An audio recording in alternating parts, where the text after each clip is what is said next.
What's up, y'all? Good Monday. Good to see y'all. Listen, y'all. If y'all don't know, this is TFG Tonight, and I'm your host, Mr. Haynes. And this is the best morning show that you can watch at night. Y'all listen, that's Devin, that's Lee, and that's Kenny. I'm trying to be nice. Black said we got two Americans. Say to my brother Black, man, I think you could be a preacher. I ain't never heard somebody that use a curse word and then read a scripture right after. So let me state for the record, I am a misogynist. You know, Pull out your card, Doc. He's and I'm a chauvinist as well. Anybody who knows me knows that. That's right. Now I can go back to minding my own business. Either that boy is Benjamin Button or somebody lying. And listen, and that boy may be mentally 12, but he's 34. You bad boy, you don't do it again.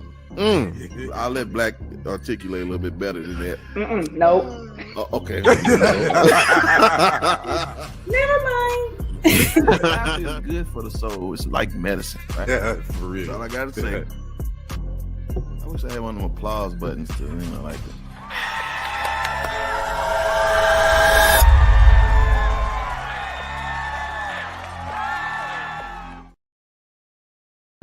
Good morning, y'all. Happy Monday. And what a happy Monday it is, everybody. Wow, it's been 7 days since we seen y'all, and I'm not playing around. Everybody's here. Everybody know what we come talk about, and we just ain't gonna play around. Family, how y'all doing this Monday? What's happening? Yeah. Listen, if I could tell y'all what the streets have been streeting out there for me for the last 7 days, y'all, they just can't wait now. Somebody told me their mama can't wait to hear what we got to say. Okay. All right. So listen, I'm not trying to break up nobody happy home because I guess her husband don't talk to her. And so I guess she finna find out from us what he ain't trying to tell us. So boy. I'm not here for all that. Listen, so good to see everybody. Hey, Kurt, good to see you. All right, listen, Talk Point tip jar. If we say something you like, please, by all means, there's a cash app at the bottom. Feel free to share at all costs. We appreciate it. Anything you give us. All right, but listen, before we get into what we need to talk about, y'all, they finally told the truth, but I think it's going to do more damage than it is good. So Joe Biden has been made known to the public that Joe Biden has aggressive stage 4 cancer. Now, before we start talking, sister, I did Sesame Street when I was a kid. There are 3 numbers that come before 4, and you don't just all of a sudden just know 4 2 weeks ago. Am I lying? Well, it depends on how much you ignored all of your symptoms. But with him being president, I don't see him really ignoring his symptoms. But I do know a lot of regular folks who had symptoms as egregious as bleeding from their rectum. And this is a male. And it started from simple prostate cancer. But you know how some of us are too proud to go to the doctor and things like that. So, no, it's not far-fetched that you wouldn't know it's a 4, but I don't think he would know because I feel like they have regular routine. That's right. Constantly. And the best medical physicians anywhere in this planet, he has access to. Kenny, there's something funky in DC. I don't think so. I think CC says, why wasn't it detected sooner? It probably was detected sooner. We probably just didn't know about it. I'm sure he and his family, the doctors probably had and told him that, hey, we see something here. Let's treat this. But, you know, and I do know this from my grandfather. He died from prostate cancer. He wasn't diagnosed till he was 84. He was at stage 4. And I do know that the older men are, when it gets to that point, the doctors say, well, you know, all we want to do is to help you live comfortably because you're older now. So some of the techniques we could use, we won't use on an 80-year-old man that we would use on a 50-year-old man. So I think they knew. I just think that, you know, some things are private. And I think that They kept this private. Okay, since you said that, Black, I'm gonna give you this because I'm finna take this a whole left in just a second. He is a public servant, no matter if he is the president or whatever. You don't have the right now as a public servant to withhold that from the people. Or is that not true? That's HIPAA laws. There's HIPAA now. That's HIPAA. Well, you can't right. release that. But they was talking about I get what Trump. you're saying, but Okay, that's HIPAA though. Okay. I mean, Black, how you spend this? Because I got a question now to ask about all this conspiracy. So Kenny's right, except that this you're right too, friend. This doesn't apply to the president. Under normal circumstances, now he had right to privacy. I'm not saying that, but we know that even since Trump has come on the scene, that he has made a public intentional choice not to share many things about himself that normally we would know about a president. Mm-hmm. As the president of the United States, they get regular physicals. Now you're right that, for Joe Citizen, me, I'm like Lady D says, I might not go to the clinic.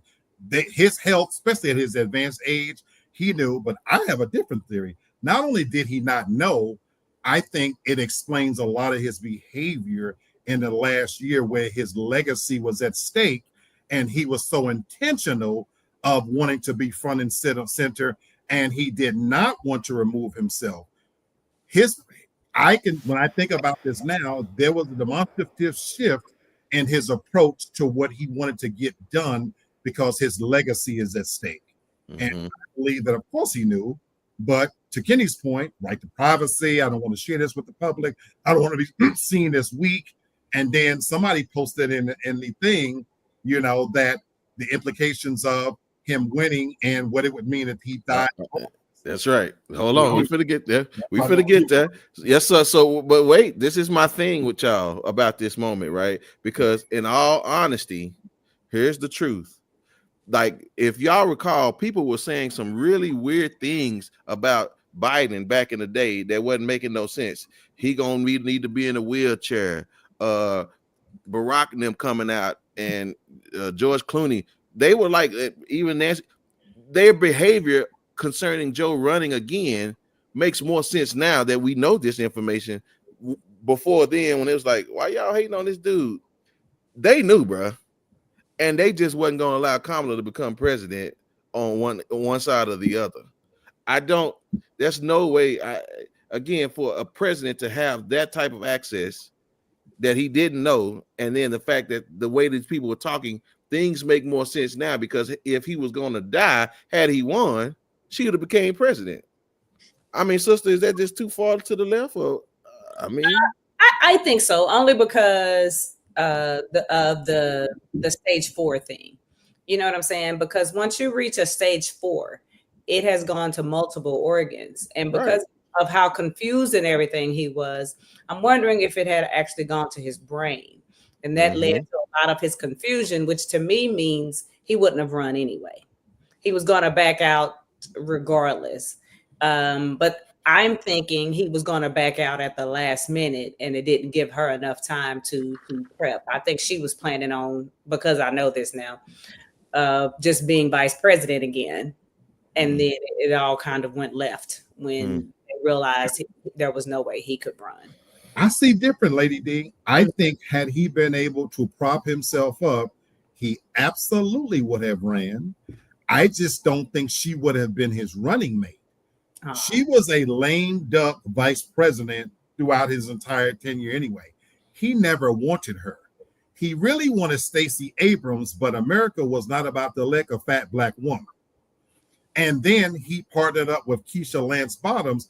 I think Keisha Lance Bottoms was poised to be his running mate. He never liked Kamala. She ran against him in the primaries. And I think if they could have propped him up there enough, he failed so badly in front of the American public. And I believe Trump is experiencing the exact same thing, that they're propping him up as long as they can to get things passed. I don't think this information gonna help the people to trust the government. I'll just be honest with y'all, because again, y'all feel like y'all holding information that's important, and again, it's gonna breed all of these thoughts and positions from people. So I don't know. We'll see more to come out because again, he done wrote his book already that normally don't come out that fast, and and all this. Yeah, my last comment to the honor of my brother downstairs. I don't really give a shit. All these old sons of bitches could go somewhere and die. I don't really give a shit. Oh God. And on that note, we will move on to the follow-ups. All right, y'all. So I need to follow up on a couple things. Number one, Carmelo Anthony. That's his name, yeah. Mm-hmm. So the guy who killed that young man with a knife. So interesting enough, he's out on bail, and they let him walk across the stage to graduate. I don't really know how I feel about that. I don't know how I feel about that.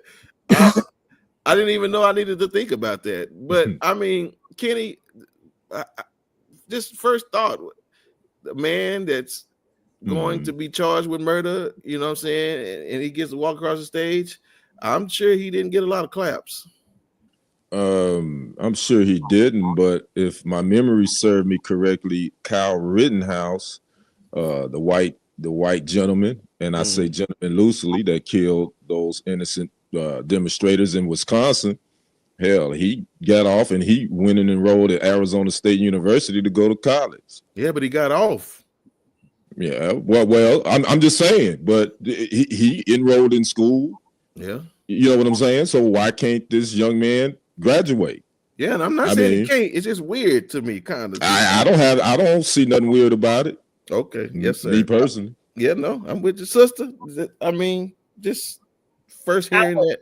I wouldn't have had my son do it.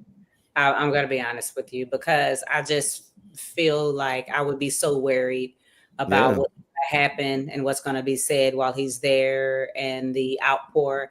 And even regardless to how I feel, I think that guy that he did that was the other part of the altercation. I'll say that. I think he had a twin who was also present, and the guy's parents were also present. And Dang. I just feel like that just would have been way too uncomfortable of a situation for my kid. All so right. I would have thought of some other way to celebrate him, meaning maybe you arrive in a cap and gown, Intimate, have our own dinner or something like that. But I wouldn't have wanted him in that setting. But what if he asked? What if he said he wanted to do it? Then fair enough. But And then if he argued it enough and he convinced me, somehow would have to do a lot of convincing me of why he wanted to, his reasoning for doing that. And I don't know what the reasoning could have been to make it that big of a deal for me, other than this may be my last opportunity because you don't know how long I'm going. I don't know what he could have said to me to make me feel better, because I would have been just so worried about his safety and the whole family and all of that. It wouldn't have even been worried about necessarily people think. Just I want my kid to actually be celebrated if I would celebrate my kid. Right. I don't think the good outweighs the bad on this, Black, but I mean, I could be wrong again. I'm just thinking out loud. I mean, where you at with this? I guess I don't have a problem with it, because if I'm understanding, he hadn't been convicted yet, right? That's true. And so we all have the presumption of innocence until in a court proven guilty. Yes. Now, that's what for me bothers me, is that we are in a culture now that we're convicted in the public side. Right. You know, and I mean, we have our individual opinions, but until they convict him, you're right. I don't have a problem with him living his normal life now. Whether to Lady D's point, safety precautions, maybe I would have considered some of that. But the other thing is, we all know how important graduating high school is to African American families. You don't believe me? Just pull up Ratchet Prom 2025. And you'll see what I mean. So it's a big deal for us, you know. We go all out, you know, and for some of these little sons of bitches, that's the highlight of their whole life. And you know, Lady D mentioned the safety, and I get that, but I mean, they've already been getting threats on social media. People already know where they live. So I mean, you know, these crazy people gonna get you, they're gonna get you. Now, I get it. I would definitely want my son not in harm's way to create an easier way for knuckleheads to get at him. Right. But I'm like Black. I'm like, you know, you can't stop living your life, man. So, you know, why if that's what he want to do, you know, I would support him.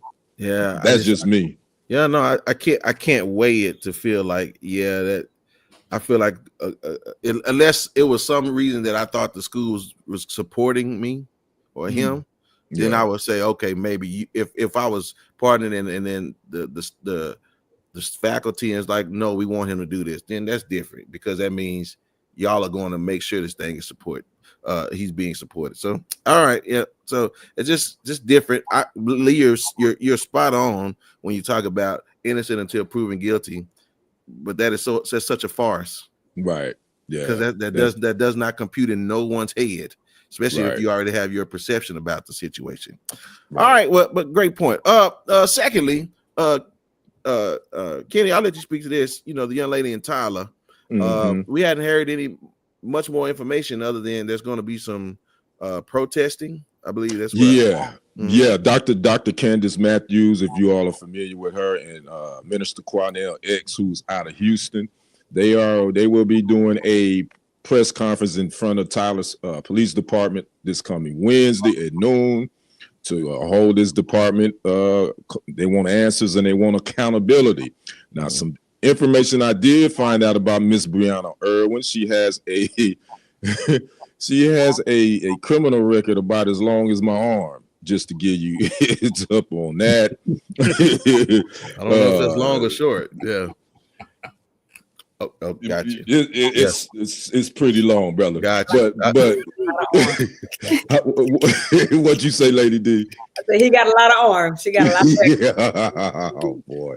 You know what? Maybe that wasn't the right analogy. Yeah. Maybe that wasn't the right analogy to use. There we go, Kitty. Caught you slipping again. Caught me slipping. That's my it. bad. That's it. Let me get my serious news person voice back. Okay, let me get back to where I'm going. Oh my God. But Irwin she had claimed to be pregnant, which she wasn't. They did run a pregnancy test. She wasn't pregnant. She was booked on an outstanding warrant. She already had a warrant out for aggravated assault with a deadly weapon. She was already on probation that she had received in January of this year, 8 years probation for an aggravated assault charge, which was that outstanding warrant. She's charged with 2 counts of aggravated assault on a public servant, possession of a controlled substance that was on her in her purse. Looked like she had been some methamphetamine, smoking some meth. And she resisted arrest, evaded arrest. And this all started, her and her accomplice stole something out of a Dollar General store.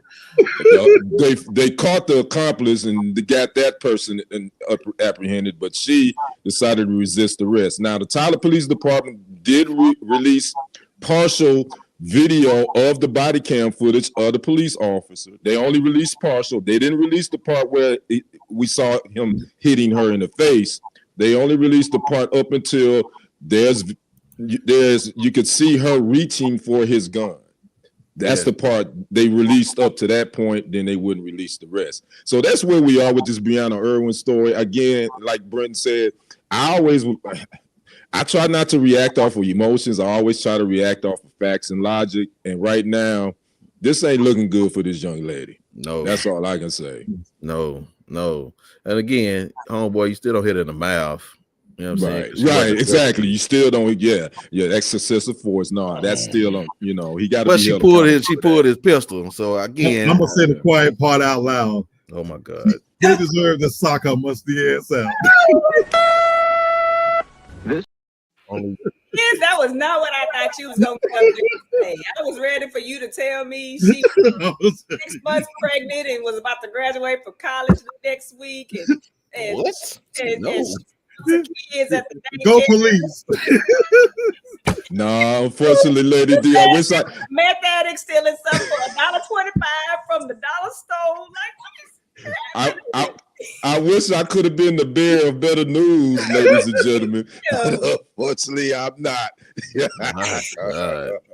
That's why we wait. That's why we do not jump the gun. We don't trust you, nigga. That's why we don't trust y'all. Okay. Can I say 2 things could be true at the same, 10 things at the same time? 10. He committed 9 crimes, but he also didn't have to punch her like that. Right. That's right. You're right. I agree. I say that because again, she pulled that trigger, man. So I don't know. Lady What up, Craig? What up, Craig? Find a president that we can protest. Oh, no, not around here. Not around here. All right, listen, y'all. We creeping down to the count to get to these questions. So, but at this moment, my brother Kenny has more to talk about in the Sports Street. Man, that playoff basketball is not what I thought it was gonna be. Man, it's a wrap, boy. I tell you, Denver laid an egg on yesterday. So the Western Conference Finals, we got the Timberwolves and the Thunder.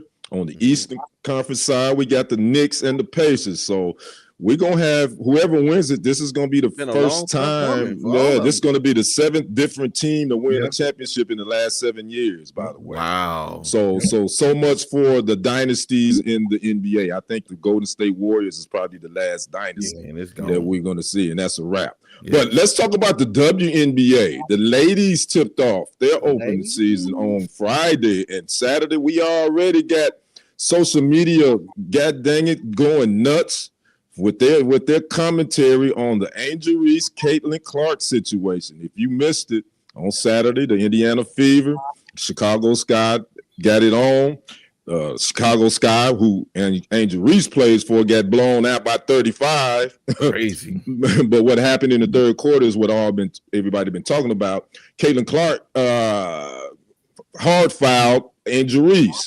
Some thought it was a little bit too much. Some thought that it was just a basketball play. Well, Angel Reese jumped up like she was about to give this woman a 2-piece with a roll and a hot pepper on the side. And now everybody is saying that Angel Reese and Caitlin Clark, this thing is a whole nother level. It's not about basketball anymore. It's about hate. That's what some people are insinuating. I want to ask Black this because I definitely want to get your point. Robert Griffin III went on his podcast and basically said that Angel Reese hates Caitlin Clark, not because of a rivalry, but he actually hates her as a person. Oh, he hates Caitlin Clark. No. He says that he believes Angel Reese hates Caitlin Clark, not from a rivalry standpoint, but that she actually hates Caitlin Clark. Okay. It's beyond basketball. Black, would you agree with Robert Griffin III's assessment on that? I do. I really do. Now, y'all know, I'm biased. I don't watch these nappy head bitches anyway, but, from what I know about the story, I'm not a fan of WNBA.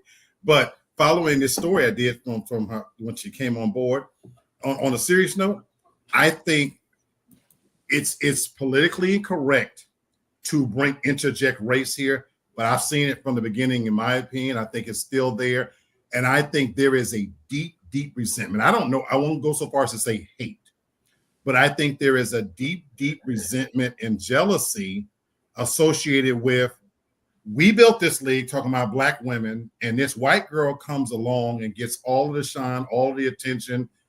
She has a low rookie salary, but she's already a multimillionaire by her endorsements. And so they have to work a lot. Look, sports is a microcosm of society anyway. So they have to work twice as hard to get attention that she gets by just walking in the room being white, because whether you hate her or not, on a real tip, she can play. She can play. She can shoot the ball, this, that. Her team is phenomenal. And even though I don't even follow them, they dominated that game just from me reading about it. So I definitely think there is some resentment, and I see it in a lot of the reporting, but we're not supposed to say that. And this was even a big thing on First Take.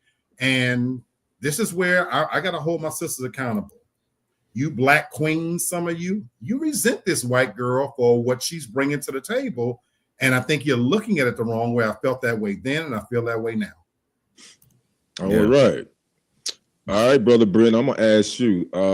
There's an investigation now by the WNBA of some racial epithets and some racial from the fans that they're investigating. That happened on Saturday.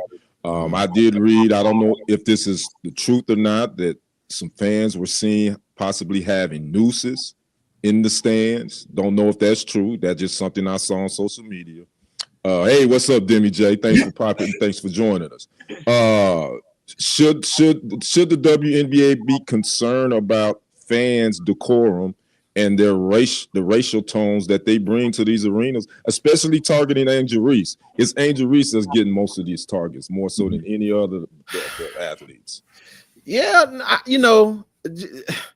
I think this is much to do about nothing. It's only helping the WNBA bring eyes to the game. Because I'll say this, I mean, we are all old enough to remember Ron Artest getting up in that crowd and going to work. Mm-hmm. This don't really do nothing for me. It's almost a play out of Magic and Bird, if I can say that. Because again, what was the problem between Magic and Bird? Racism. And every time they went to Boston, y'all seen some of the documentaries and all that kind of stuff. Them folks was a fool. So I don't know why we're pretending, although that this is something new. No, this is how you again ignite your league. It was that's who brought the league attention, right? Was Bird and Magic, and then all of a sudden come the greatest of all time, right? And so that's for me. I think they're gonna lean on it because they could hush this up if they wanted to, but no, open up an investigation and do what? Nothing. So again, you just want attention, and again, fair enough. Again, they're not hurting each other, but y'all got to understand. This is the thing I will say: the difference between then and now is we are worse off now morally, mentally. Like we are getting out of control. So I don't think people have the same restraint as they did then. Like more people would do things, and so that's what I'm concerned about. Not the players, because I think they can handle themselves professionally. Right. But these folks, these mental folks, right. Yeah. Social media gangsters is what I call them, because they big and bad on social keyboard media. Killers. Yeah, but yeah. Let me ask you this, Lady D. You know, we always talk about women empowerment. How do you see this going between? Obviously, they two different. You know, you got a white woman and a black woman, but at the end of the day, they're both women. Can Angel Reese and Caitlin Clark can they bring this thing together and not have this big competitiveness, not between them, which obviously they play basketball, they're going to be competitors, but you get all the competitors, the outside noise. Can either one of them kind of shut that down? Come on, y'all, let's be real. This old lesbian league, that's what I call it, the WNBA. Nobody was really watching it until they hyped up this pretend beef between the two of these ladies, and no one has talked about it since. And so anything that they do is going to be blown up and out of proportion to get people to go back to watching. So as a result of that, they don't want them to come together unless it's like right at the end of the league, at the last game or something like that, because they want people to think that this is like some aggressive over the top league. They want to paint Angel as aggressive girl, because they're just trying to draw eyes to the league so that they can get those sponsorships and people to talk about it. Because I personally don't think anybody really gives a damn. And you know what's funny, Lady D and fam, I think it's much ado about nothing. Me personally, I think it was a basketball play. Just to specifically talk about the play, it was a basketball play. Exactly. Angel Reese's reaction is no different than any other player reaction would have been if they felt like they got fouled hard. They would have jumped up and did the same thing. And I think now we got so many sports talking heads now. They come on with their takes and they start trying to weave this other stuff, because I thought RG3 was somewhat off base with his take on it, in my opinion, because I don't think, how can you say that she hate this woman just because she jumped up and wanted to give her a two-piece? You don't know. I mean, you just making stuff up so you can get clicks and views. So I think again, guys, I think it's much ado about nothing. It was a basketball play. She did what she was supposed to do, keep the girl from scoring, make her shoot free throws, and live to play again another day. But again, It is the WNBA, and it is fantastic. And if it was, the ratings are out the roof right now. If it was a men's league, no one would have thought about it. Nobody would care. So anyway, but you're going to keep. Believe me, Angel Reese, Caitlin Clark.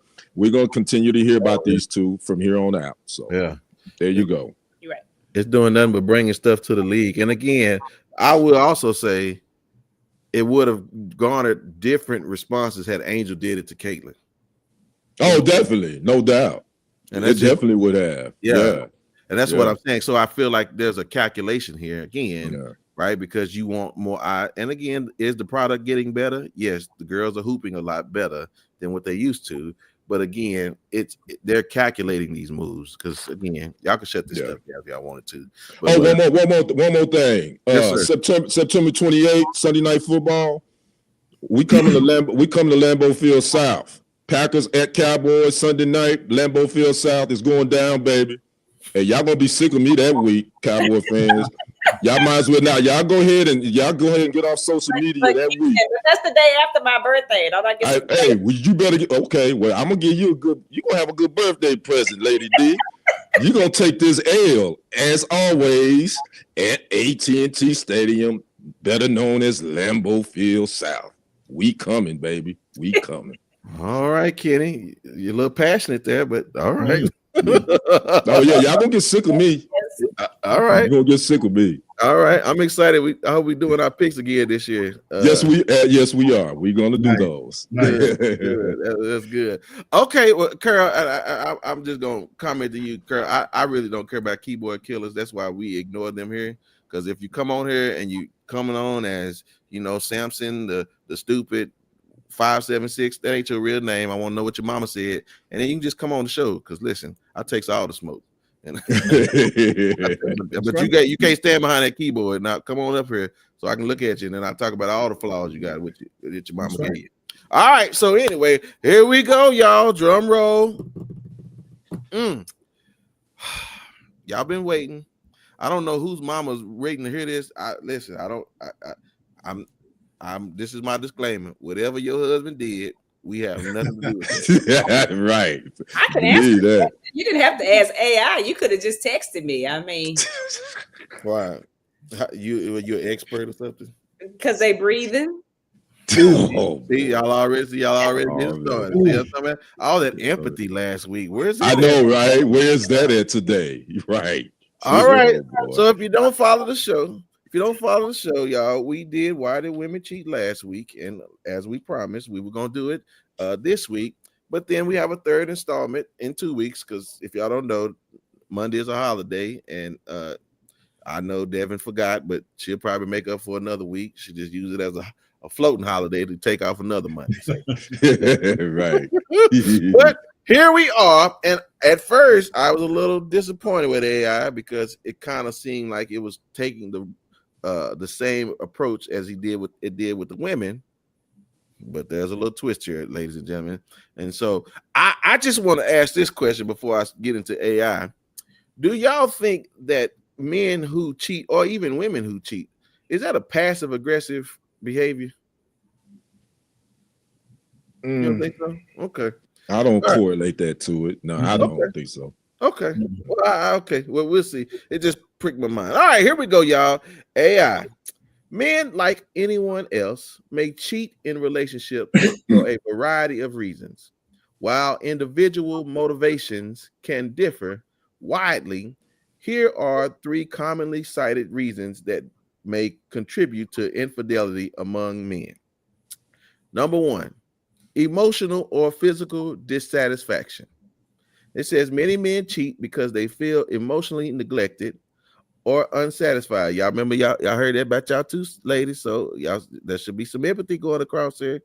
It says in their current relationship, this can stem from a lack of intimacy, communication issues, or feeling unappreciated. When these emotional needs are unmet, some may seek fulfillment outside the relationship as a way to cope or find validation.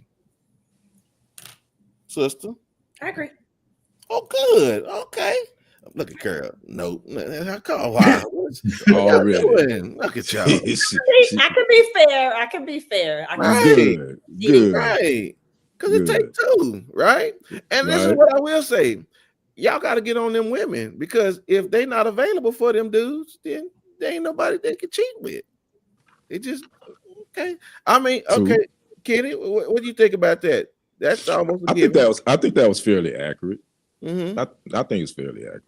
And okay, and before I give it to purple stuff, just a second. Purple stuff. I just know him. He's like going to Six Flags or Disney World. He just gonna let us know. But I just want to say this: we're not.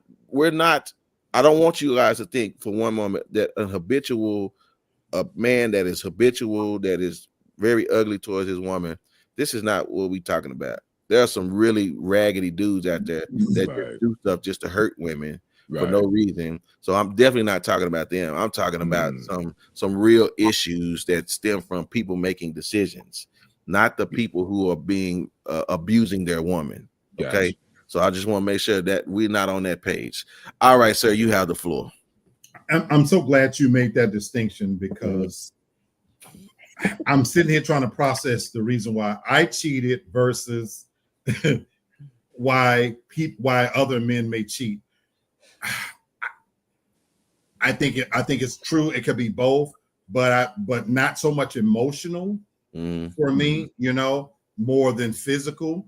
And I'm processing this when I think about the Cassie trial. Because I have many friends and that cheat too, and I think about the reasons why they've done it, is that I think sometimes men have a compartmentalization of, there's some nasty, filthy things I want to do with somebody other than my wife or girlfriend. And so that's not emotional.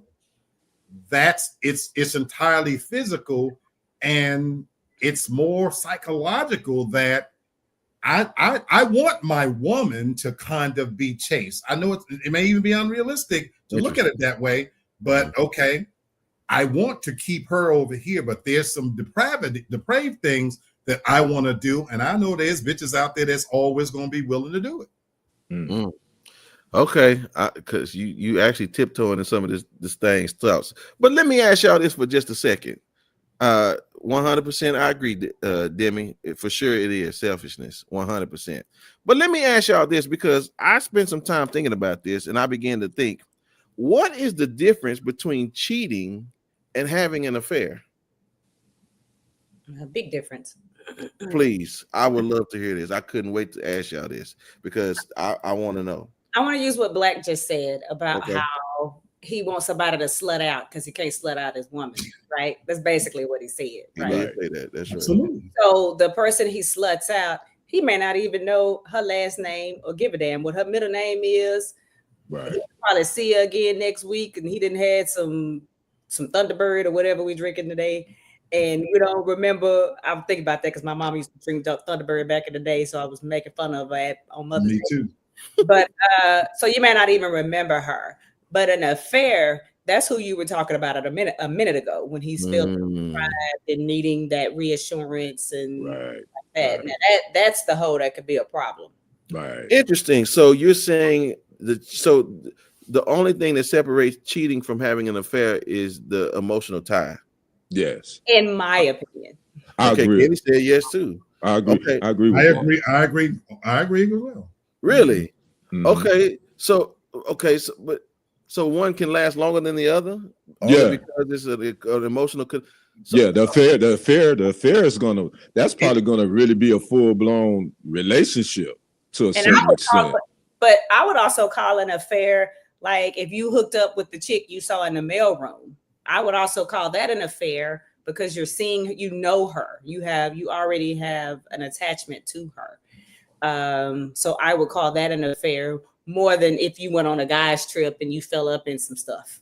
You know what I'm saying? Interesting. Yeah. Even for me, the length of time, an affair for me is when it entails emotion and some type of attachment. Whereas Lady D is correct. Cheating, because to me, cheating could be It doesn't even have to necessarily be physical.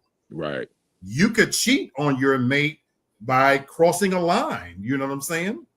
Okay, so see, that's a good point that you're making, because then that's when I feel the goalpost starts moving, right? Because then here it is, women say, well, you looked at her too long, so that's cheating, or you are giving more attention, or you like, it's like when you are giving somebody attention that you should be only giving to somebody else, that's cheating. But I guess what y'all are telling me is that cheating can lead to an affair, but an affair is more dangerous than cheating. Yes. Is that what he was saying? It entails emotion, intent, and some other things attached to that. You know? Right. That's interesting, because then that's more raggedy for me then. Wow. That you're doing that, because, well, it's the leave. I agree. Yeah. Cheating is cheating and is cheating, and they all deserve a foot up your ass. But I just think that one is more hurtful. Yeah, I agree. The affair is definitely more. It's also more humiliating, damaging. Yeah, it's more damaging. Sometimes when you have cheated, the first question sometimes, especially the women will ask, "Do you love her?" Okay. Do you love her? Because I think sometimes, and even men in this case too, you have the capacity to forgive cheating. An affair, that's a whole, that's a whole different thing. That's a whole different ball game. I was fully prepared when my marriage ended if my wife had simply cheated. That's a good I point, had cheated. I wouldn't have liked it, but I accepted that. Look, I know I had stepped out. I still loved her enough that, if you want to be truthful, I felt betrayed from the perspective that she took too long answering a simple question: do you want to still be married? Because that hurt deeper than the act itself. So then that would explain a little bit of the forgiveness, right, Devin? So I couldn't forgive the cheating part, but you won't forgive an affair. I'm real big on being humiliated. Let me be honest with you. Right. Like, so if you randomly went on a trip and you saw some toothless asshole and she just offered to be toothless, I'm just saying, if she offered to give you a little something to make you feel better, I'm gonna cuss you out and I'm gonna debate how I'm gonna get back at you. But we may be able, I'm just being honest, we may be able to have a conversation, opposed to if you told me you cheated with Sheila that I just saw at the Christmas party. So now I got to fight you and Sheila. You know what I'm saying? And now I'm embarrassed and I got to move on, because I feel like when I walk in the room, I feel stupid. I feel like there's a spotlight on me and I just feel like the biggest dummy in the world. So I mean, I got to F you up because you're making me feel stupid. Right. No, I'm with you. I agree 1,000%. Okay, I want to move on. I think when we do our next Black Love series, I'm gonna bring this, because that's a lot of tentacles to this. So I think like layers. That's why when I cheated, I never shit where I eat. I cheated when I was out of town. Number 2. Thank you, sir. What do you say, Debbie? I just say I don't agree. Time spent in an inappropriate way that you are not sharing with your partner, you are a cheater. I agree with that. Definitely. We don't disagree with that. This is a whole conversation, and I think we're just. So here's the thing I appreciate about us. We are intellectually having a conversation that normally y'all arguing about, because everybody's arguing from a place of experience and they ban about something. Right. But we're literally just talking through things that just opens up a conversation that maybe y'all can now have ultimately. Well, look at her. Hey, you. I'm telling you, you've been all right. Good to see you. What'd you say? Out so not to get. Yeah, okay. She said she's gonna get triggered. She gonna get triggered, huh? All right. Well, good to see y'all. All right, number 2. It says desire for variety or novelty. Definitely. They look at him. I knew he was ready. It says the thrill of pursuing new relationships or sexual encounters can be a motivating factor. Now that will speak to me. Lord.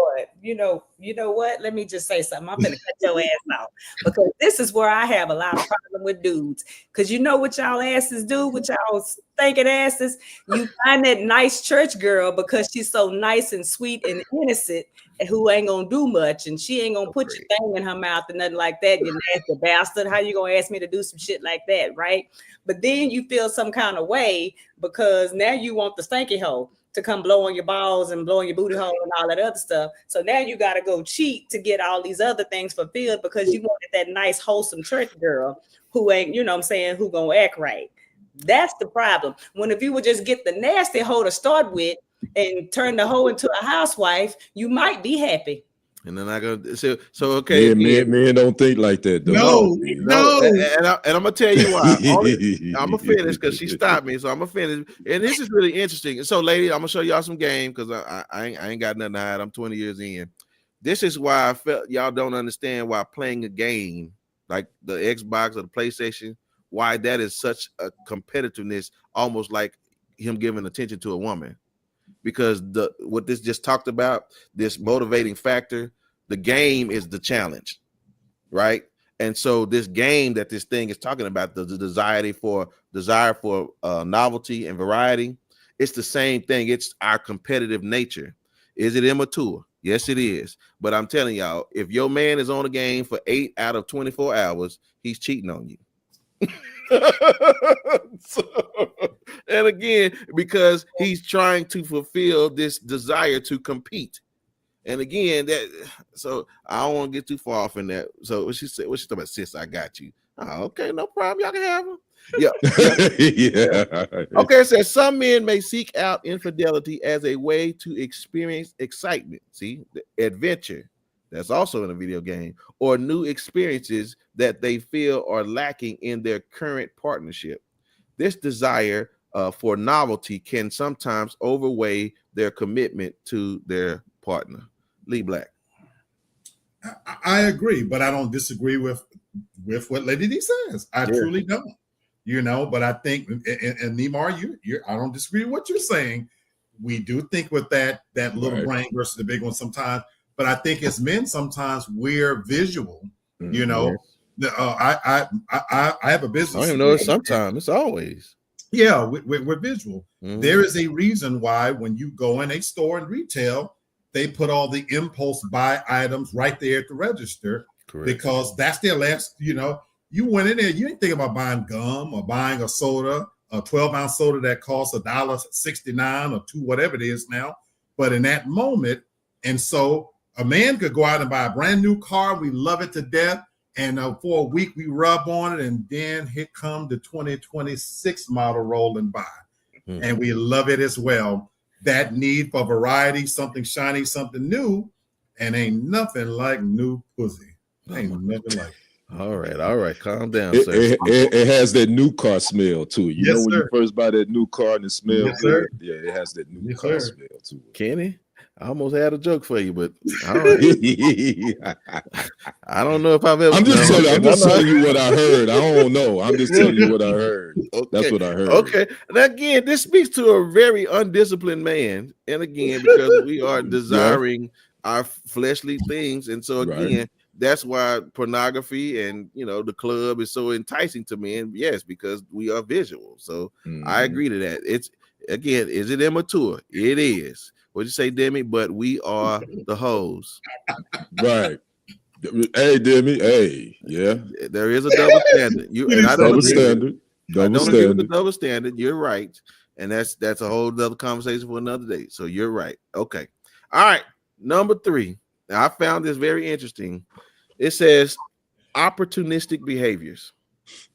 Mm-hmm. Okay.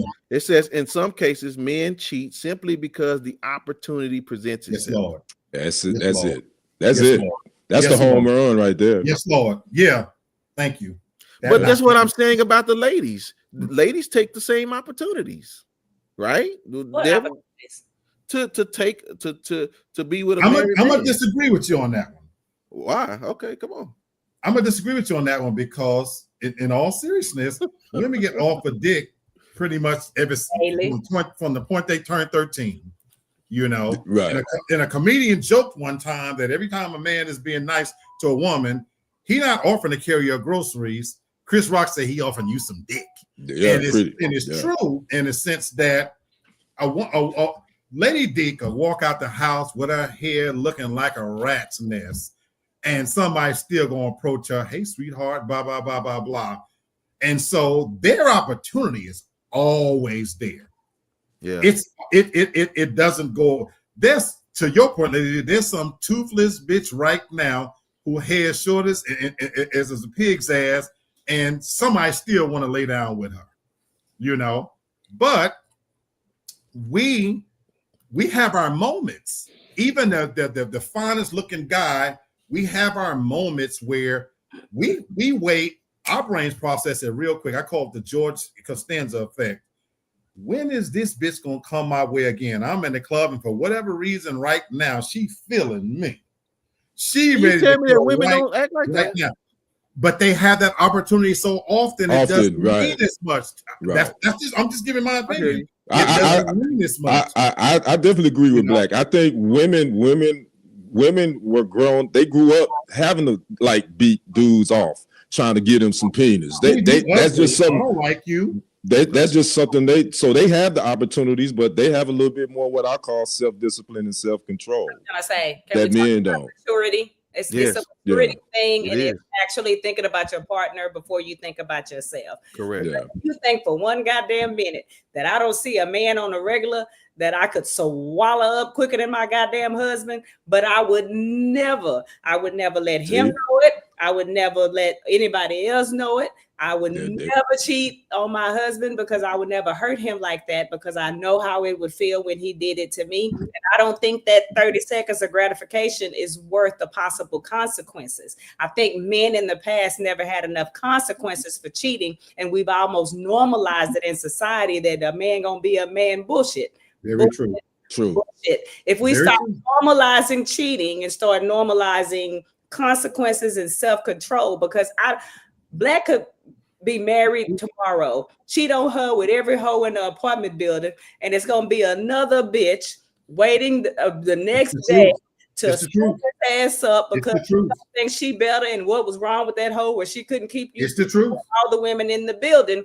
And women, when we cheat, we are looked at as the sluts of Babylon, and we are just tainted. Nobody else wants to touch it. And we could have slept with our ex-husband or somebody we'd already been with in the past. And that's the difference. We need to normalize not accepting infidelity from men.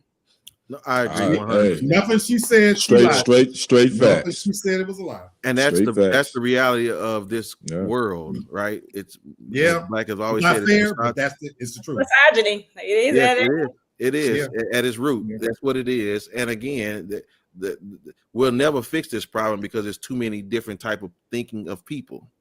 I mean, so okay, so let me finish this, and then the numbers is in our favor. The plain truth is a number. That's true. Yeah, you know, that's true too. Men lie, women lie, but numbers don't lie. You know, we only make up 14% of the population, and when you break down how many men to women, and now you got to take away some of those men because many of them are in jail. Many of them they like other men, and so when you leave that other population out there of viable men, the numbers is in our favor. And you go ahead. So, I said it's a very small pool of men. Yeah. And I want to say this also, just to speak to the conversation, just because I mean this is great. I hope you guys are hearing the dialogue. Again, a lot of men who are being opportunistic like that, they don't really have much more to offer, and that's really unfortunate because all you are offering. And again, ladies, as Devin is saying, even don't get me wrong, we still on us. And I'm just saying about this, like it once you get that gratification, you just know he ain't got nothing else. Yeah. That's just it. Because most I happen to be the exception to the rule. I got more than dick. Don't get it twisted now. Thank you, preacher. I appreciate that. Yes, sir. He just wanted to clear that up for everybody. All right. Yes, sir. Thank you, TV. I'm just saying, I got you. I mean, listen, if Kenny's arm, that girl's rap sheet as long as Kenny's arm, then Black's black book as long as both of his arms. So y'all just know there are plenty of women that know that. So again, I'm just saying, it's so many variables to this thing. That's why it's just very difficult to hone in on anything, right? And so that's just what I'm saying. So let me finish it so we can finish this articulation. This could happen in situations where temptation arises, such as traveling for work or social gatherings. The combination of alcohol, less inhibition, and the perceived anonymity, that is, of fleeting encounters can lead to decisions that might not align with their values or intentions. It is important to note that these reasons are not excuses for infidelity. I agree 100%. Yeah. And so again, the computer did a great job of articulating. We got to do a better job of making choices, because here it is. This is what I want to tell y'all. We make choices, but we have to accept consequences. There you go. Yep. You have no rhyme or reason. You have no say over a consequence, but you have every say about the choices that you make. Absolutely. So again, we just have to become more mature and less impulsive. And again, fellas, have more to offer, because everybody ain't Lee Black. And again, he told you. Consideration is my big thing. Just more consideration of your partner. Yeah. Now that comes with age and maturity. Oh, okay. Since you said that, I'm gonna say one more thing then. No, because I want to ask this question too. Because at what point, again, y'all remember, we're not talking about the far left. At what point, ladies, are you all not factoring in, because you brought up consideration? And here's the thing, and again, I'm not excusing, I'm just telling what the truth is. When it talked about dissatisfaction, y'all stop withholding. Like, y'all do that for manipulation. I don't give a damn if I put 10 padlocks all the way across my coochie. You better not do a motherfucking thing. Motherfucking hoe. You got a left arm, right arm, Kenny's long ass arm. You got ways. Hey, how did my arm get in this? You got ways to get around that shit. I don't care what happens. There's other things you can do. You better go to the grocery store and buy a pie or something. I don't know what the hell to tell you, but putting your thing in somebody else is not an option. I don't give a goddamn what she do. I just brought up because you said consideration. And you shouldn't have. Okay, fair enough. But where's the consideration that you asking for then? And that's the whole thing too, because that's a whole other story for a whole nother day. Okay, I don't like it that women feel obligated to sleep with their husbands in a way to try to prevent them from cheating, because I know men who sleep with their wives twice a day, and he's still the whore of Babylon. Well, we put him over there. Name. So what I'm saying is, and when you hear things like that as a woman, it also, unless you're me, because I don't give a shit. But for some women, you become afraid that if something's going on in your life, you're worried about what he may do because you're going through depression or some illness or whatever's happening in your life, some kind of trauma or something like that. You worry that he's going to go out and cheat on you. When instead it would be nice to have a man that just expressed to you how he feels, and he wants to know why this is not happening. And then you go get in that shower with your left hand and you get over that shit. But see, that's totally being dismissive of your man's feelings too. It's not being seen. Yeah, it is. I'm receiving that as dismissive. That's but see, you forgot what I started with. I said depression, trauma. I get that, but so my feelings are still. You still dismissing my feelings, regardless of what you did. Yeah, and I'm not saying they aren't. I'm just saying your reaction is really being dismissive to your husband's needs. But if I tell you what's going on with me, you know that most men are likely to end up with a diagnosis of prostate cancer because of benign prostate hypertrophy. Did you know that? And women hit their sexual peak often between 40 and 50. They're older. Yep. And that's when your little man start to go limp, and you gotta like thump him and bop it or whatever. Everybody ain't needing thumping. Get out here. What I'm saying is, most women that I am aware of, because there are some fools in the house, don't get me wrong, but most women that I'm aware of would never, because their husband is not able to perform, take that as a pass to go off and sleep with someone else, because women have desires and all of that too. You know what I'm saying? But if a woman is being considerate of what you're going through, it could be, let's talk about it, because it may not even be health related for you. It could be mental. You could be going through something and whatever stressors in your life, work stress and things like that. It may not be something as simple as a medical condition, but I just feel like we are, most of us, a lot of us are a lot more considerate of that sort of thing. So we would love men to be more considerate of whatever we may have, because it may not just be that we mad at you because you called us bad, or we mad at you for something. And even if we withhold, it's usually for a night. It's not a week or a month, or you know what I'm saying? That's the only point I want to comment on is this. the consideration works both ways. I don't believe a woman should have to feel obligated to do it or do it out of fear for what he might do. Correct. Right. Don't weaponize sex either, not in my house. Right. And at the same time, too, it has to be with love. There's a legitimate reason why if you're withholding, but if you just doing it on some stress and some shit that I got a headache and I don't feel like, and this shit is going on and on and on, you goddamn right I'm gonna get me some pussy from somewhere else. And I'm not gonna use my hand, because if I married your musty ass, I'm expecting for you to render your due. Okay, y'all. Listen. I knew we was gonna get it, and I knew we was gonna get it, and I knew y'all was not gonna be as empathetic. But I think we had right. I knew it. I think we've had a great conversation. I think there was some great articulating here. I'm gonna say this also. On top of the fact that you should understand your choices and accept your consequences, I want you to also understand you need to choose wisely and then treat kindly. You got to do that. Good advice. You got to do that because again, I'm not in everybody's house, and because I don't want to be. And listen, yes, I'm not like Jamie. I'm not handing it out everywhere. It ain't me. But I'm just saying, as it relates, and if you wherever you at, I can't fix that. So I'm just saying, this is moving forward. We accept where we are, but then we try to help others. And so again, this conversation was for the family. Again, we can do this because we have invested in each other enough to know that we can have a conversation and nobody's offended. I know we didn't offend our sister, and again, because we respect what she's saying. And so at the same time, she offended me though. My arm, she didn't need to bring my arm in this damn conversation. My arm ain't had nothing to do with her withholding. So leave my arm on my body, Lady D. Okay, so Kenny, let me refer you to page 6 of Devin's book.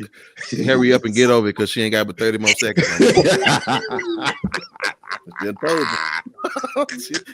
You got 22 seconds. And you better be done, nigga. You better be done, nigga. When we get to this next segment, nigga, you better be done. I better be over it, huh? All right, well, great conversation. Thank y'all so much. This is so therapeutic for a lot of people, and again, I think it's so healthy to have the conversation without all the arguing. You know what I'm saying? And just nobody's getting nobody's trying to throw some shade and be offensive. Right. So, all right, Mr. Perfect. Hello. I felt like when I'm about to tell y'all this, I felt like Lee when he talked about everybody don't need an award. And I don't know why I feel this way. I mean, I guess it's great, but it's one of the moments again, like we were talking about with Carmelo. This kid, I can't even think of the kid's name anymore. Oh, you talking about the kid that went to school? Since elementary school. Mm-hmm. He's never since elementary school, he's never missed school. I almost feel like y'all should call CPS on his mama because I know the boy has some doctor's appointment or something. so I don't know, but I don't know. I was like, is that really something we should care to accomplish, sister? That's it. Back in the day, people used to like get credit for perfect attendance. They did. You can put it in the little newspaper or whatever. Newspaper. Good Lord. My hometown, they did. They would, when I was in elementary school, if you like made all A's and had perfect attendance, they would list all the students' names in the newspaper. I was one of those. Mm-hmm. Okay. Yeah. Very good. Well, I guess it's good. But I'm with you, Brenton. I don't know why. I don't know that it's worthy of you having it's a personal accomplishment, but why the hell do we give a shit? That's what I'm saying. I would have liked to see that with and straight A's. So maybe he's perfect attendance. Yeah. He's been in ISS for half of like all the other kids, at the end of the school year when they make all the parents come up with all them dumbass awards, and then you get your perfect attendance award, your all A's and B's award, your honorable mention for that little badass kid that don't do nothing right, the honorable mention award, teacher award. That's all you get, that little piece of paper. That's it for sure, 100%. So I don't know. I just feel like I'd like to have a little more of that. My son, if that's the only award he's getting, you can hold that. We don't need to know that because that boy, what that tells me, you done spent all that time in school and you still couldn't get a B. All right, now, son. Shame on you. Now, listen, family, I'm finna answer this because I forgot. You ain't talking about nothing today, are you? Who, me? Yeah. I mean, I can if y'all want a news update for. That's right, Diddy update, please. Yes, thank you. Yes. All right, y'all. What's your music, honey? Come on here. Yes, she had her music set too. Ready to go. Very quickly, just a quick rundown. The last thing we missed since we talked is Cassie was on the stand, and there was some really egregious things that came out. It's weird. I kind of felt more sorry for her husband because I'm hoping he knew all of the things that she has done, from having someone defecate and pee on her body and in her mouth, and Diddy wanting men to ejaculate on him, and her calling all of these random prostitutes to sleep with her and all of that stuff. And then today they had, I believe it was Dawn Richard on the stand, and they really did her in because all of her stuff was contradicted, and she had lots of holes in her story. But the one I was more fascinated by is Cassie's friend, who tried to be there for her, that ended up being no longer her friend when Diddy also physically attacked her. There are lots of mixed feelings about this trial in the media. So just very quickly, I would like to know what you guys think of kind of everything that is happening. And Brenton, I really want to know what you would think as a husband if you found out there's all these things that were happening with your wife, who happens to be 8 months pregnant with your baby. Golly, I sure hope you didn't want that. That's horrible. Like I'll be honest with you, especially if she didn't tell me, and I'm finding out all this right now. Like you got sores in your mouth because you've had that much friction in your jaws. Like, I'll be honest with y'all. You talking about how you felt earlier about embarrassing you? Like in school, you didn't want to be that dude that was dating the girl that everybody else was smashing. Right. You didn't want to be that dude because everybody's laughing at you, dummy. Right? Fool, why are you talking to this girl and making her your girl? So again, that for me, that don't sit right for me. And I promise you, like, had I known that before, I wouldn't be in that courtroom as a husband. So again, but that's men out there for everybody. No, that was a lot of information. I don't care how pretty you are. Nobody's not going to respect that, right? It don't matter no more. Like don't tell me. So again, ladies, when they ask y'all your body count and what you've been doing, what we need to talk about that for? Because again, especially when you're dealing with a silly man, he gonna hold on to something and won't let it go. He's gonna have some ego issues. So that's hard. I'm glad. I know why he's Caucasian. Yeah. And one of the main things I didn't like that I've noticed is a lot of people are saying that Cassie's really responsible for a lot of the things that was happening to her, even the physical abuse, because she stayed and she called these people and she had these things done to her. Do you think there's a world where a woman truly wants someone to defecate on her and all of that, and she's not just truly an abused woman? I really don't think that there's any woman that walks the planet of Earth that actually wants that to happen to her. But I will say this: the prosecution really they gotta come with some more witnesses, because I would think with Cassie, as much as the stuff that I've read, that it's difficult. That's what she's been through, but a lot of that, I mean, it just sounds like that's how they got down in the bedroom. I mean, some of that was just the way that some people are freaky like that. Now, I would say this: I think Diddy groomed her at 19, and so she didn't know any better. She wasn't mature enough mentally to deal with all this stuff and handle it. So I think the prosecution really, I don't know if they can go at racketeering and all that stuff. I think right now the only thing they got is domestic violence. I mean, we all seen the video. He put his hands on her. He had been putting his hands on her. And so that's what we got. But I don't think there's no woman walking this earth that actually wants that and believes that that's what she wants all the time. I don't. And oh, by the way, Sean P. Diddy Combs, Love, Puffy, whatever you call him, he's a piece of ish of a human being, in my opinion. 100%. And I just want to let that be known. Yeah. Black, although we've heard all these things about him, and I do think he's just a terrible person in general.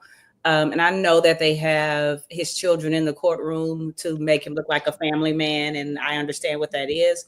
But do you think it's right to expect his 19-year-old daughters to hear all of these horrible things that he's done and that they were doing together? Do I think it's right? Mm-hmm. I don't know how to answer whether it's right or not. If they're choosing to sit in the courtroom. Well, I don't think it's a choice. I think it's like to make him look like a family man, and that he has this support from his family and his kids. I guess, and I please, guys, I hope you love me enough to appreciate me. Then I guess I'm a piece of shit because I don't see it the way y'all see it. Mm-hmm.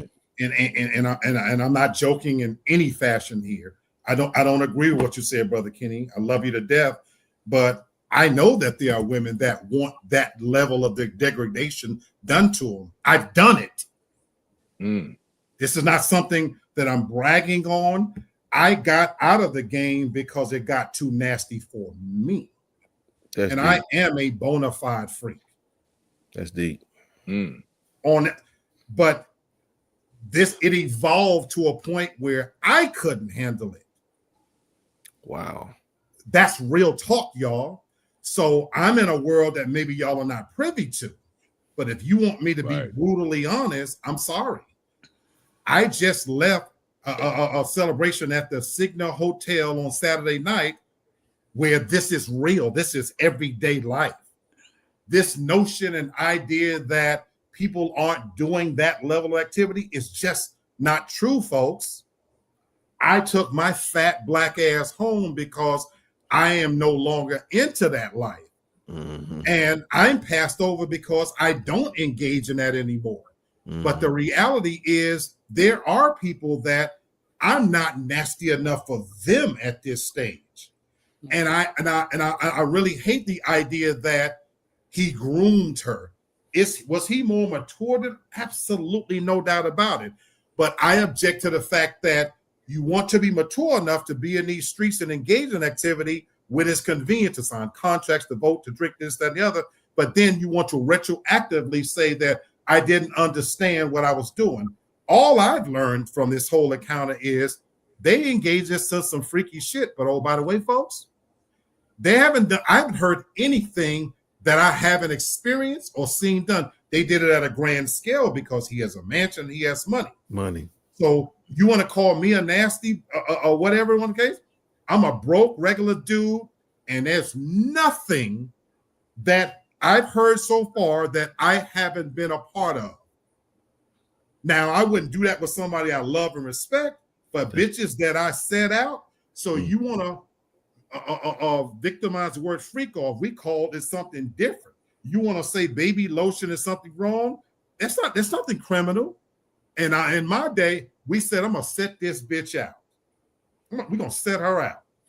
And I've sat on many occasions and orchestrated, girl, suck that dick. Partner, beat that pussy. You ain't doing it right. Y'all, if you want to say I'm a monster, it is what it is. And to retroactively now come back and say that I didn't understand what was going on. No, I'm sorry. I just don't agree with that. You can hate me and think I'm a monster, and we're not talking about years and years ago.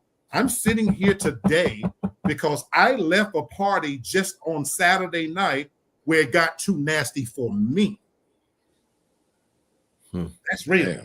I think my primary thing with Diddy and why I despise him is the fact that she was a 19-year-old girl. And that's my opinion. Anything with a teen on it, you're a girl. Right. And you've got this old ass man getting this naive girl with no life experience and grooming her up to think all of these things are okay. And I think it's horrible for a grown man to punch, kick, hit, do all the horrible things that he did to this woman. If she was a 35-year-old, 40-year-old woman who had lived life and had volunteered to come into this life and he did this to her for 10 years, I may think different.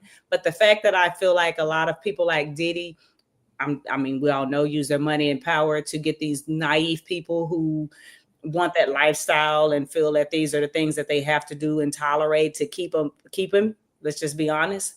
And then after a while, it becomes a fear thing is my problem with him. I don't know how I feel about what the punishment for this should be, or if it's what he's actually on trial for. But I know this will be a 4-week case, so we'll have a long time to talk about it and catch up to see what they're going to get him with. All right, y'all. Let me say this real quick. I want to say this. I gotta say this. As a man, I've done my dirt. Yeah, I've lied. I've played women. I've never disrespected a woman ever when it comes to sexually, emotionally, or physically. So as a man, when I wake up and look in the mirror, I can say that I ain't never disrespected nobody's daughter. I have a daughter. I have a granddaughter. I have 5 nieces. I had a mother. I wouldn't want no man to do anything like that to any of the women I love. So as a man, if I can't look in the mirror and say to myself, I'm not going to disrespect this woman because this is somebody's daughter, I couldn't do that. That wasn't me. That ain't me. And I'm not throwing no shade at any man that does that. I'm just speaking for Kendrick. Okay, Black, I appreciate you saying that. Your transparency too, brother Black. And that was deep. And I'm gonna tell you something. What I'm about to tell y'all is, I have now had a more a higher level of respect for this show, and I'm gonna tell you why. Because it's hard to get to certain places in life, because sometimes your mind won't let you go to certain places because you haven't seen things. Right. But I'm gonna tell you something, Lee Black. I watched this documentary. You brought something to my attention, and I apologize, family. But I'm talking for us now at this moment. I was watching something about the Jerry Springer show. Mm-hmm. And they were talking about how intense the work load was and how they always had to find something outrageous with the show to get it to the show. Mm-hmm. And this dude was on drugs, alcohol, just because of all the things that he knew. And I'm going to tell y'all something. I'm going to try not to get emotional about this because it really hurt my feelings. They asked him what broke the straw on the camel's back. He said he had a show that the girl called in and said that her father would call her booking agency because she was being sold out to have sex. But her daddy would call the agency to make sure that he could sleep with her. Oh, wow. I'm not playing. Like, man, I had to turn the show off just because I couldn't finish hearing it. Mm-hmm. And he said he booked the show because my daddy calls me out to sleep with me. And he said he tried to separate them because for a long time she hadn't done that because she was like, that's what it used to be. Mm-hmm. And he said he went to her hotel to check on her, and he opened the door and he saw his daddy naked in there with her. Mm. And he said he quit that day. My mind can't go there. That somebody daddy was going to go to a show, and he only accepted it because then he hadn't seen her for a long time, and now he in there giving her the business. So I listen, as abnormal, and Daddy, you're right. You can't think normal in abnormal situations. Just thank the God that you believe in that you didn't experience some of the things that you had to experience, because that man right there have experienced a lot of things, and I dare not walk in his shoes. Right. Because I don't understand. I can love him, but at the same time, we haven't even heard some of the things that people go through in life. And so I just, again, I don't condemn you. I hear you because I've heard a lot. Again, being in a community of foster children, it's just things you just don't ever want to hear. You know what I'm saying? And so, all right. We love Brother Black. I'm not condemning my brother either. That's my brother. And for the record, I swear to you, guys, I wouldn't have revealed it if I thought for one moment y'all are judging me. Oh, hell no. But I'm giving you my unfiltered truth Right. I accept y'all haven't walked in the. I am a hoe. I am a freak. I am a cheater, and I don't say that to brag. It took all that for me to get to this place in life, and I thank my God that I survived it without having HIV, syphilis, or any of those things. I realize how lucky I am, and I tell my story as a cautionary tale, but at the same time, I'm going to challenge certain notions that person you see walking behind. You don't know what people do behind closed doors, who may look normal to you, right. You know, and you'd be shocked. And I know if I was able to do all this and I'm just a nobody, and I mean that in the sense that I'm, you know, not famous, not rich, nothing like that. Imagine having power and money and access to your father, what he said. I was able to do all of this when the best car I've ever driven is the car I own now, a fucking 2015 Nissan Altima. And I still was able to Luda song have holes in different area codes. Yeah. It allowed me to be able to do things that I crossed into a certain line to the point where I woke up and there was nothing left to do. Mm-hmm. And in case you want to know, I shitted on a woman. Good. I didn't get anything out of it. She asked me to do it. And so me in the spirit of, let me see what this is all about. You know, I didn't get anything out of it, and she enjoyed every aspect of it. When I tell people stories that these bitches don't make it to my bedroom and I have a sex blanket, it's because I pissed on many bitches. In their mouth, their face, their hair, they whatever. I spit in them. It got to the point where it got so nasty that, damn, you too nasty for me. You know, I can't keep up with you. And they were coming here. You know, I had bitches that had bitches. And in case anybody wondering, we're not talking about the women that's giving me the most trouble is the broke bitches.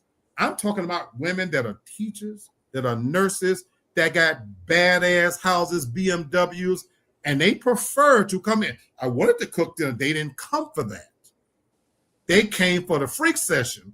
So I understand that mentality better than some people might. Mm-hmm. It is what it is. Gotcha. I appreciate your perspective. I do. God, but I'm gonna let it sit over there. So, listen, I'm gonna have to go wash my arm after after his confessional. Right. Hey, can y'all bring me some soap? I need some soap over here for my arm. Y'all ain't right.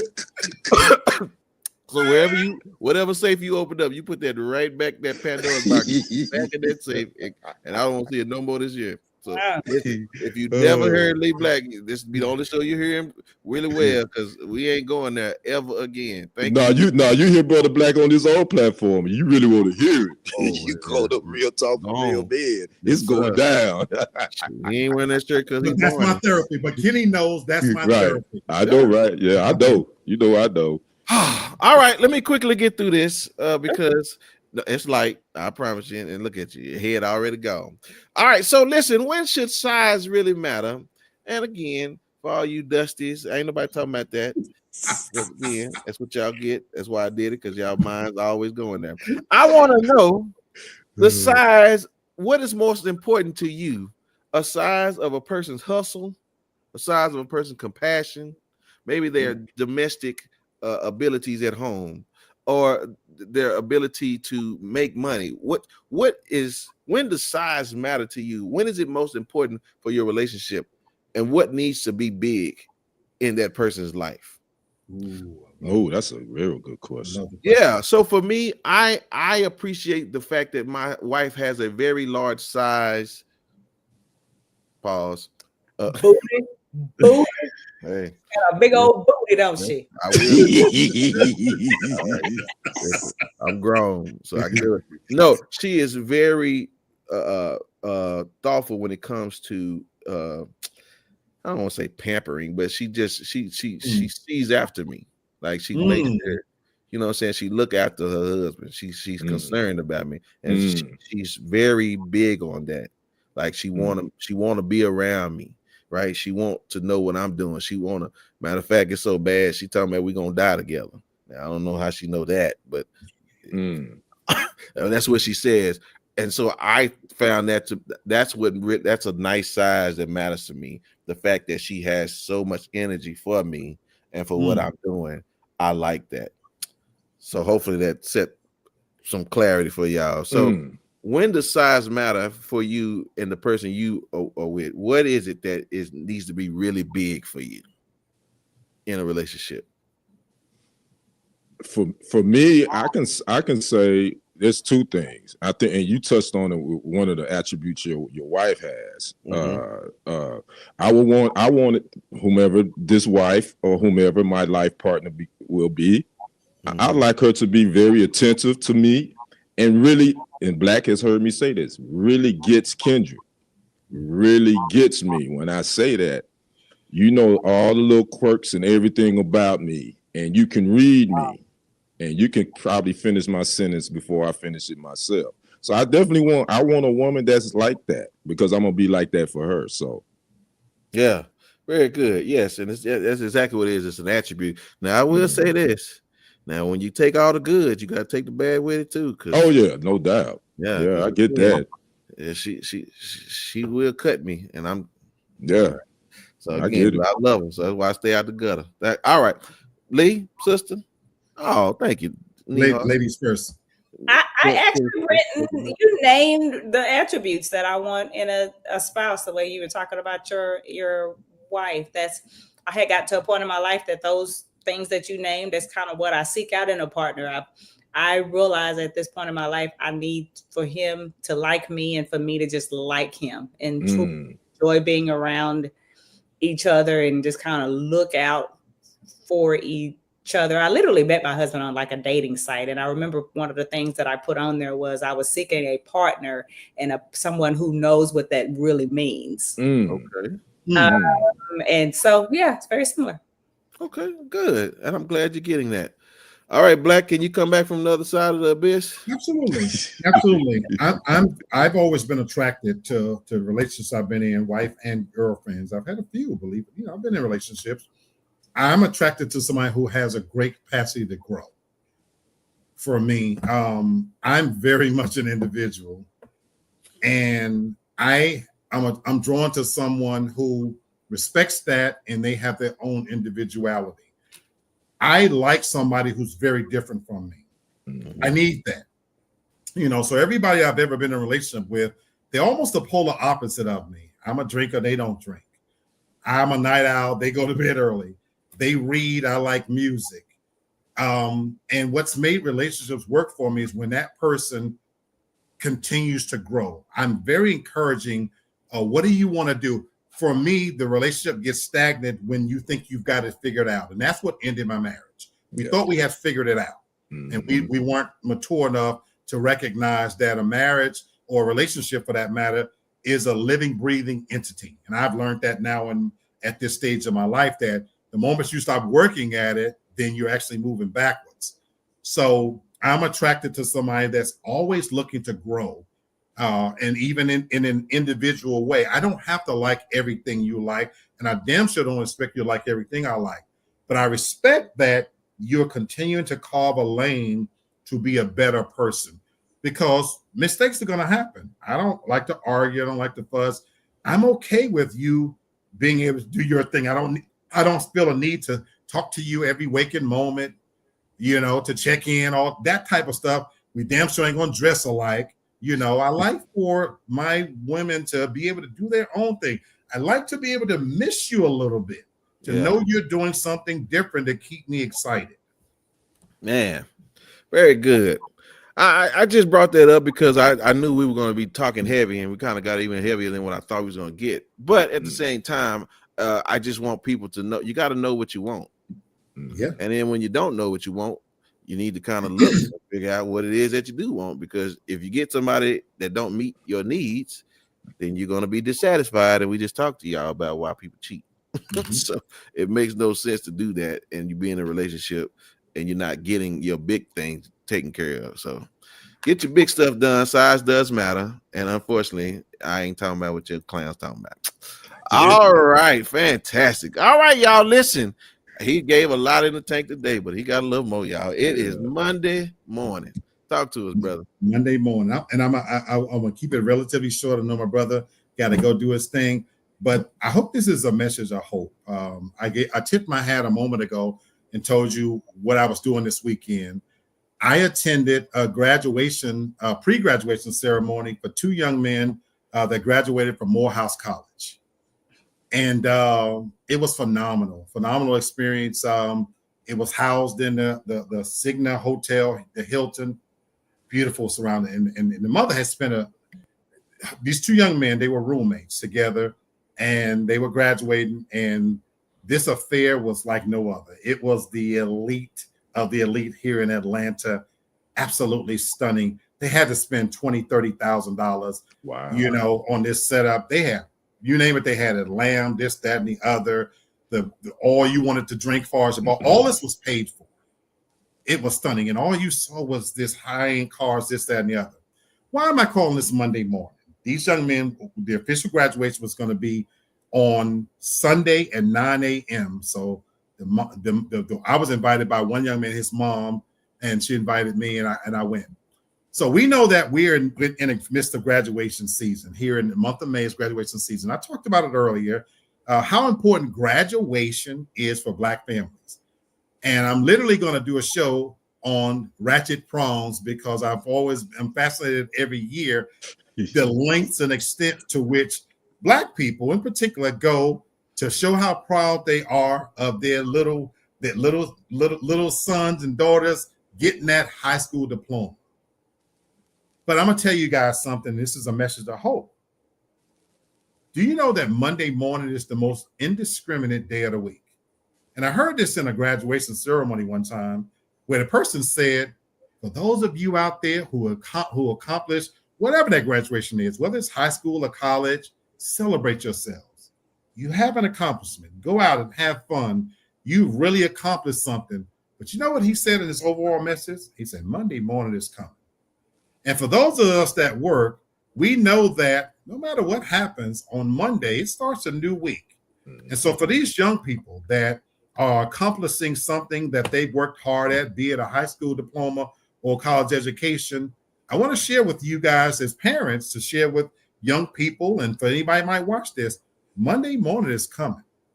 And I want to encourage parents to be celebratory, but it's a difference between excess and entitlement. Because in this YOLO culture, and for those of you who might not know what that means, you only live once. We see far too often where Black parents, I'm talking to my brothers, my sisters, who go all out to make sure their kids get the fancy cars and the $6,000 dresses and this, that, and the other. But what happens after they graduate? And they've celebrated all weekend and they kicked it a party. So what's going to happen when Monday morning comes? Do you have a young adult now sitting in your house that's not prepared to meet this world on its own terms? Because the truth of the matter is, we need to be raising the bar of expectation for our children. Graduating high school is an accomplishment. But Brother Brenton, you just said about the perfect attendance. That is what you're supposed to do, young people. Right. It's great that you did it. But your only responsibility for the last 17, 18 years maybe is to get your ass up and go to school. Getting a diploma is not the end. It's only the beginning. You have to have a plan. And I'm the first to admit, working in college education and field, college is not the answer for everybody. I acknowledge that. But you damn well better have some plan in place, whether that's the military, a boot camp, or some marketable skill, because in case you're not watching, young people, we're being systematically eliminated. Hello. The DEI initiatives that are enacted on us right now are impacting us like never before. Yeah. Did you guys know that the DEI initiatives, even though unemployment, the amount of jobs that was generated for this past month have went up, but unemployment went down? And guess which demographic suffered the most when it comes to losing jobs? Black women. God. And in case you think that don't affect Black men, Right. We all know that there's far too many Nick Cannons out there making babies, and those babies are being raised by sisters like you see right beneath us. Some who are working 2-3 jobs, who have the income, the rental history, and the credit score, and they are the chief providers. So in a way that when they're losing their jobs, it's affecting Black men and Black boys too. And so to watch these 2 men on Saturday to graduate, and even though they had to spend $20,000, $30,000, but here's what I was proud of. Those Black men, after they graduate on Sunday, one has already signed his letter of intent to work for the NFL. He created some program. You're talking about a 23-year-old, and the other is going to be working right here in Atlanta as a high-powered attorney. And I loved it so much to watch these African-American young men graduate from a prestigious college, Morehouse, and to see the pictures flashing up where they were taking pictures with Samuel L. Jackson and Spike Lee. They are setting a pathway and raising the bar for what our children should aspire to. And I'm going to say again, college is not the only way, but I want to encourage all families, men, women out there, and for us, those of us that got nephews and nieces, cousins, and whoever we might mentor, please pass the message along. High school graduation is not the end, it's just the beginning. And we need to have a plan in place to help our young people, because guess what? We can't do it, folks, on this panel. This world and this next iteration of what it's going to be truly does belong to that next generation. And since nobody's going to do it for us, we got to do it for ourselves. Because at the end of the day, no matter how sharp we look, no matter what we wear, what we drive, Monday morning is coming. Come on, preacher. Well, I tell you, preacher to the heart. I'm telling y'all, thank you, sir, so much for all that you do. Yes, sir. Listen, great show, everybody. I want to correct one thing. He pointed to Devin. I promise y'all, she ain't working 2 or 3 jobs. She's believe me, she ain't. Now, she may got a lot of stuff that she could do. More jobs. Oh yeah, she got a bunch of stuff she can do. I may have mowed 5 yards before I came on here. We know that. I'm sick of that. I know you ain't. You lying. Yeah. No, well, again, no. He pointed out, but she ain't working no 3 jobs. I promise. For real. Rather go to the one she got. All right, y'all. That's my sense. That's it. Yeah. All right, listen, great show. So much, Kenny, man. Yeah. Talk, brother. Man, it's been so much. We got heavy there for a minute, man. We did. We had to come up out of that thing, but you know what? Sometimes we got to get heavy, man. Sir. We got to talk about the conversations in our community a lot of times that we avoid, 100%. and it's okay to be transparent, because this is no judgment zone here. For y'all that's watching this, you know, y'all might say little things about Brother Black or Brother Brent or Lady D. Y'all might try to say, but don't let us hear it, because guess what? We love one another. We can talk about each other, but y'all can't talk about us. Y'all can't do that. You go get told something. So again, we had a great show, man, and y'all keep coming back, man, because I think this is something that's needed. And I know there's a lot of talking heads in social media. Everybody and their mama, their daddy, their uncle got a podcast, but I don't think nobody does it as well as we do it. So we want to appreciate those that watch, man. Y'all keep it locked here. Like, subscribe.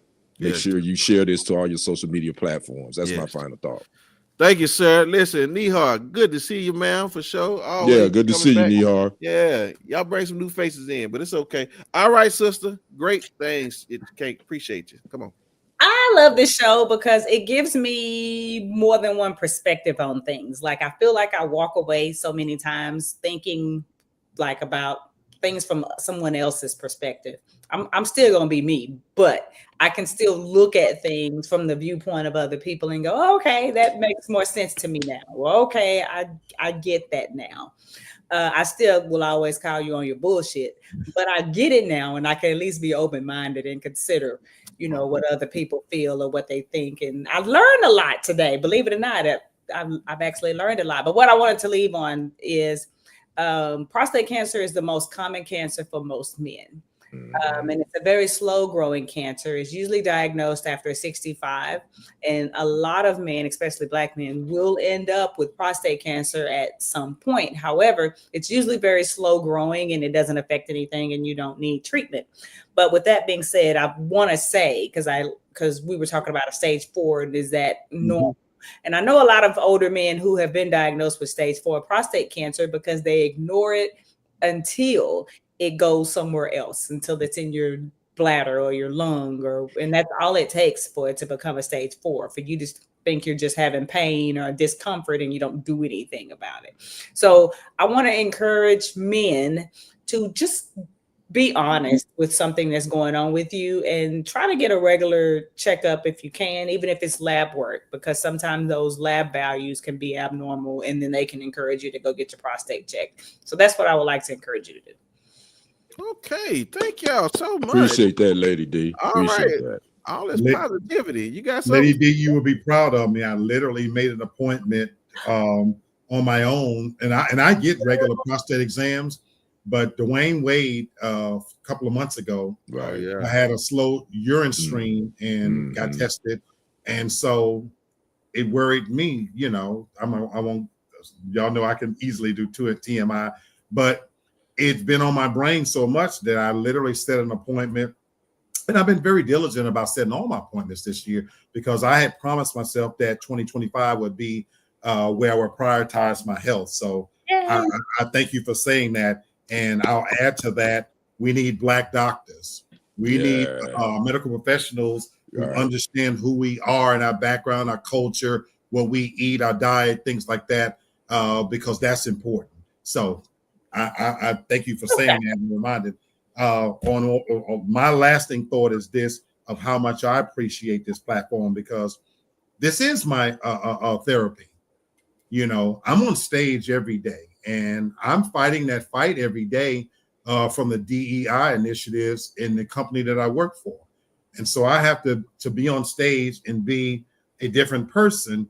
So I love coming here on Mondays. I literally look forward to it, even though it's a long day, to be able to open up and have this dialogue with people I love. I love you guys. Y'all are my family, you know. And so I appreciate it so much because I too learn. And I'm a work in progress and I'm continuing to grow. And this is my way of not having to go to pay to sit on somebody's couch to be able to share with you the things that I'm constantly grappling with, because I am trying. When you know better, you do better, as they say. And many decisions that I made 15, 20 years ago, I wouldn't make those same decisions today. Right. But at the same time, it is a part of who I am and what makes me who I am. And so I don't run from it, you know. So this is for me, it's been a very safe space to be able to share with you guys all this stuff that goes into what makes me tick. So I want to thank you guys for that. 100%, man. Oh man, I almost hate to do my final thought now. Y'all was just so positive. Thank y'all. Well, I just want to say he keep trying to come in here. The youngest fan that we have on our show, it's his birthday next week. He can't watch the show. Okay. He's the youngest fan we got. But he can't watch it. He can't watch it. This show is rated R. I know that's right. Yeah, so he always wants to see the final thought, but he's out. He know everybody's name, and he know. So I'm just saying, son, happy birthday and happy born day. Happy born day, young king. Happy born day. That's right. That's why I wear my headphones, because he can't watch the show. So yeah. So anyway, all right. But so number one fan, they said happy birthday. Thank you. I don't know why you're a fan. He can't watch, but whatever.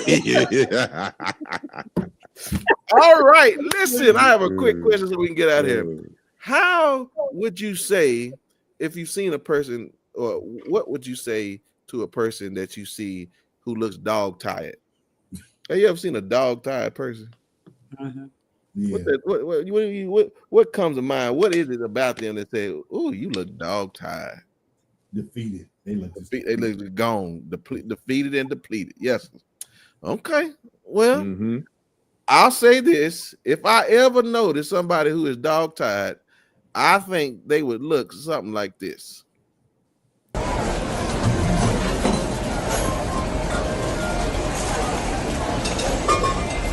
Goodness.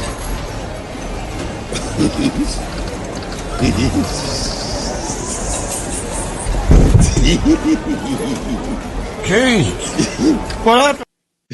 Wait a minute. Wait. Why they let her fall though? Wait. You sure she was dog tired or was she just dog On that drunk? note, I think she was dog drunk. Oh no. that's what I was like. How do we know if she dog tired or she full of that meth? Who knows? Tipsy. She's tipsy. Yeah, we've been up all night drinking and gambling. Right, man, for sure. Over there. So I'm just saying, y'all be careful. You don't know if they dog tired or they on that mad dog. So you just have to don't know. But nevertheless, like David said, man, don't let y'all nobody hurt themselves because that ground won one more time. You got a hard head on her, boy. So, great show. I can't wait to watch it back. So I'm excited. But listen, we gone for 2 weeks. We'll see y'all in 2 weeks. On Monday, I guess we'll be in the new month, maybe. Yeah, we'll be in June then, brother. All right, we are ready. We are always ready to celebrate our favorite time of the year. Yes, sir. So, anyway, y'all, that's Devin, that's Kitty, and that's Lee, and we gonna see y'all in 2 weeks. We out of here. Peace.